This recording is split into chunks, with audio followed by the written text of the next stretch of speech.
3, 4. Hey, it's Jamal Moore. I'm talking to you from Frankfurt, and I'm on tour with Stray Kids right now.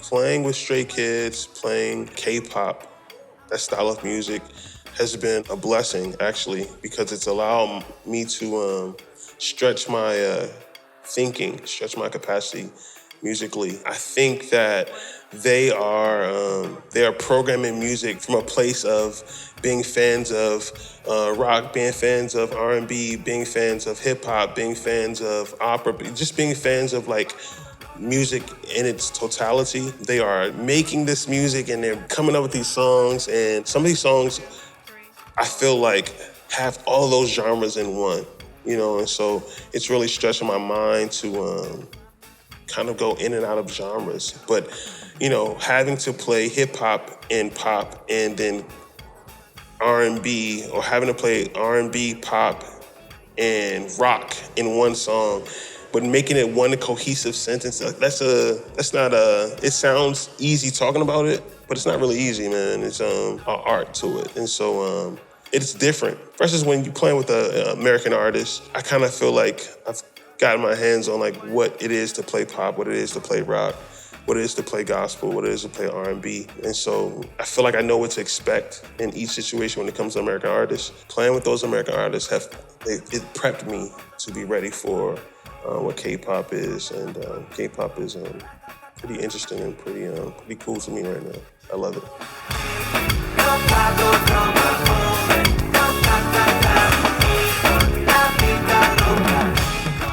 I've been playing Zildjian for a long time now. Shout out to Gerald Hayward, shout out to Aaron Spears. Those guys were an intricate part in me being introduced to Zildjian. At first, they didn't have space on the roster for me. So I went somewhere else and I made a lot of noise, a lot of good noise. Maybe a year later, they came and approached me and thought it was amazing because I felt like they saw me, they saw value in who I was. And so I've been rocking with Zildjian for a long time. I feel like they're a part of my sound. I'm appreciative of the company. Yeah, for sure.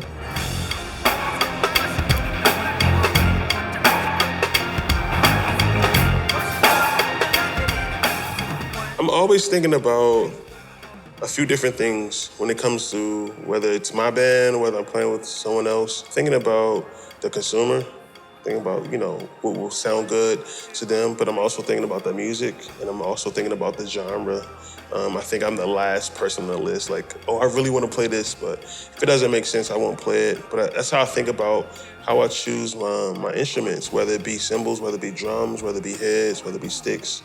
I'm really trying to consider the bigger picture and not a selfish picture. I want my perspective to really take into consideration, like, does this fit with the music? Does this fit with the genre of music? Is this going to be harsh to the consumer's ear? Or is it going to be harsh? It's going to be hard for the mixing engineer to mix this, So I take all of those things into consideration so that the picture is beautiful at the end of the day. I want it to be beautiful to the ear.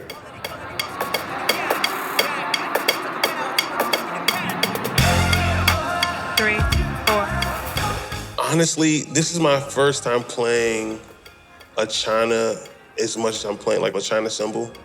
I don't usually play a China cymbal. I usually play a few stacks, but this is my first time really having to involve the China cymbal because I'm playing a bunch of rock music, kind of punk rock music on this gig.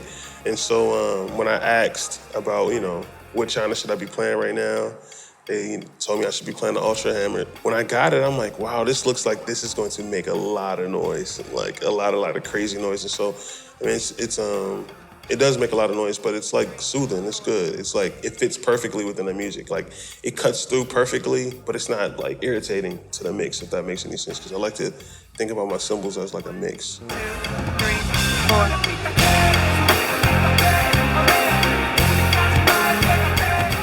Let's start with the left side. First up, we have a 10-inch Sproul stacker that's sitting on top of a 21-inch K Custom Special Dry Trash Crash.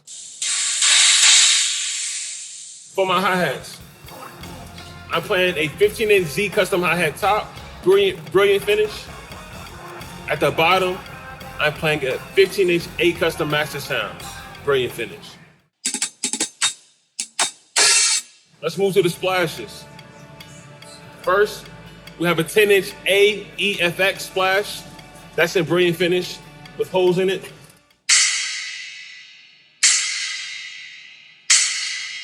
Next to it, we have another 10-inch splash. That's a K splash, and that's a traditional finish.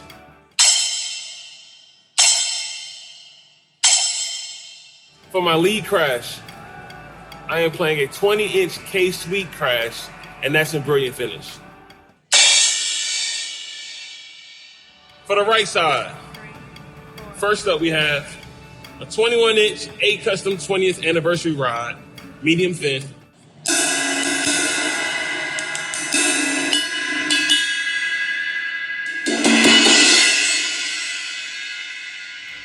Next to it, we have a 15-inch Azuka Latin multi-hand and stick crash. Above it, a new favorite of mine, we have the A Custom 19-inch Ultra Hammered China. Below it, we have another stack.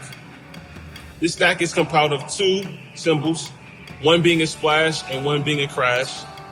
On top, it's a 12-inch A splash. At the bottom, it is a 16-inch AEFX crash.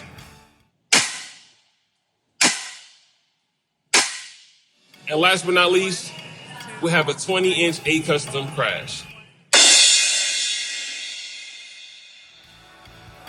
As you guys can see, my cymbal setup is pretty simple, but it's full of color and it's very much so effective.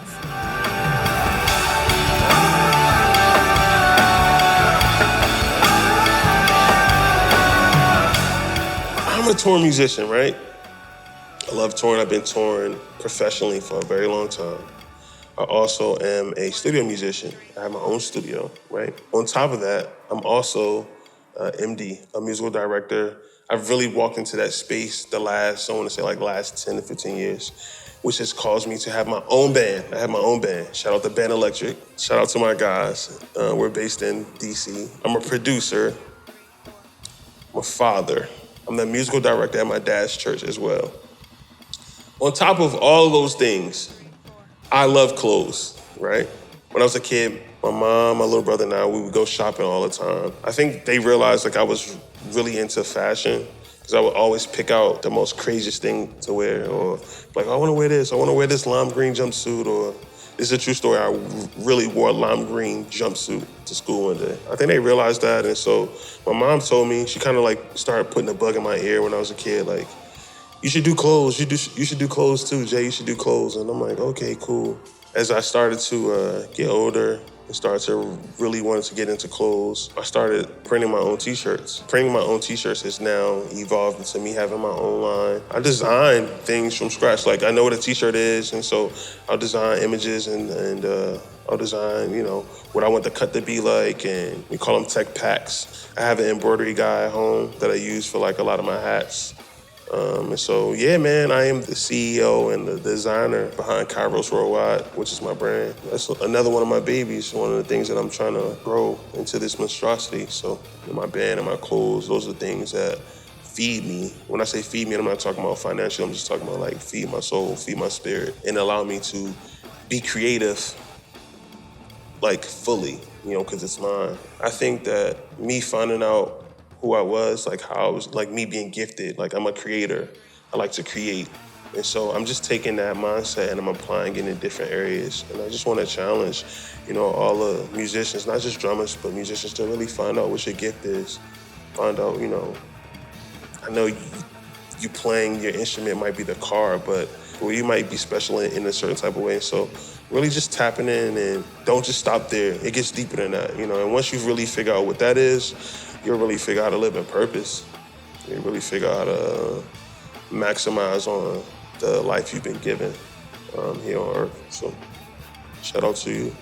Shout out to Zildjian. 1, 2, 3, 4, 1.